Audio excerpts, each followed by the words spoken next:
Hey guys, this is another cool video that I want to share with you. In this video, I'm going to show you how you can use AI to create timestamps for your videos on YouTube. Some people call it chapters. All we need just in the description create this simple text with the timing. You can do it manually, but I have another better way. We can utilize free AI tool, open website aistudio.google.com, create Google account there if you don't have any, then copy the link to your published video and write give me a simple timestamps.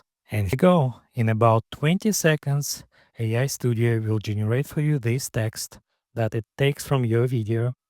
Then all you need to do is simply copy this text and paste inside description under your video. Save it, and that's it. And now your YouTube videos has chapters, or we call it timestamps.